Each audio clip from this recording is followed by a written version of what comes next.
the coastline of Long Island Sound to the central river valleys and across the eastern and western highlands, Connecticut is a state rich with natural resources.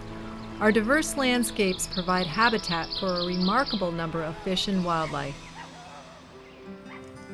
In the 1600s, the state's colonists viewed the natural world as both a provider and an adversary. For these settlers, the land and water offered all they needed, with plenty to spare. Unfortunately, this abundance would not last. Over the next 200 years, a growing population placed a greater demand on the state's natural resources. Forests were cleared to establish farmland and to provide wood for fuel and lumber for housing. Many rivers were dammed and streams were choked with sediment from eroding soil. Fish and wildlife were harvested at will to provide food and fur.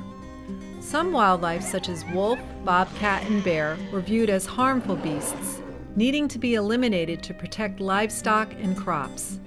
By the mid-1800s, most of the state's forest, fish, and wildlife resources, which once seemed limitless, were gone.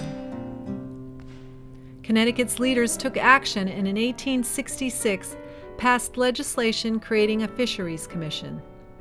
Over the next 30 years, this commission worked to restore fish populations by establishing catch limits and stocking millions of native fish, such as salmon, shad, flounder, and brook trout. They introduced new fish, including bass, bluegill, carp, and rainbow and brown trout. In 1895, efforts were expanded to protect Connecticut's wildlife, and the commission was renamed the State Commission of Fisheries and Game. Soon after, special protectors were appointed to assist local wardens in the enforcement of all fish and game laws. In 1901, a state forester was designated to address the reforestation of barren lands. Connecticut now had a solid foundation to move forward with restoration, conservation, and preservation of its natural resources. This led to many successes over the next few decades. Lakes and ponds were once again brimming with fish, white-tailed deer were on the increase, and cleared land was returning to forest. Commission records documented a vibrant commercial fishery, with Connecticut ports landing over 15 million pounds of fish and shellfish annually. Following World War II, the nation experienced unprecedented industrial growth. Advances in chemistry, engineering, and power supply enabled mass production of many goods.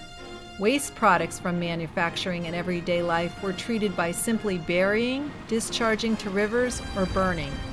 By the late 1960s, environmental problems had reached a crisis point.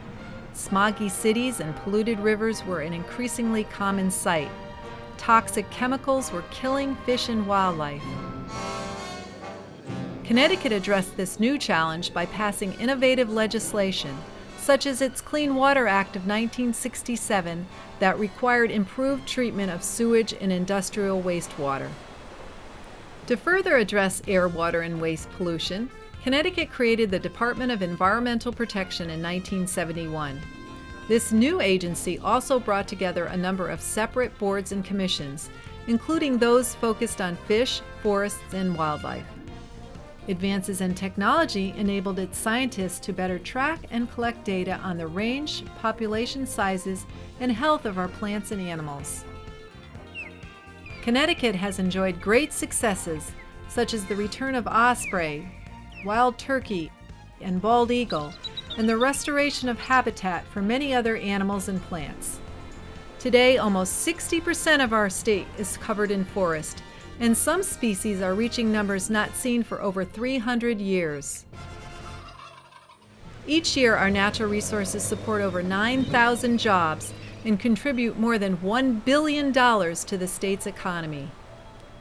Being densely populated, Connecticut is continually presented with challenges to its natural resources, such as loss, degradation, and fragmentation of habitat, and competition from invasive plants and animals. The Department of Energy and Environmental Protection's Bureau of Natural Resources continues to foster the partnerships developed over the past 150 years. Wildlife and forestry action plans, created and supported by these diverse groups, provide the direction and guidance needed to address problems now facing our resources.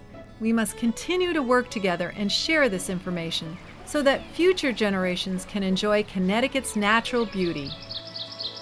The words of the State Board of Fish and Game Commissioners in 1926 still resonate today. Our policy must therefore lie along the line of providing opportunity to all who appreciate the best things in life and go afield for the benefit of body, mind, and spirit. Youth and old age have a right to demand this of us.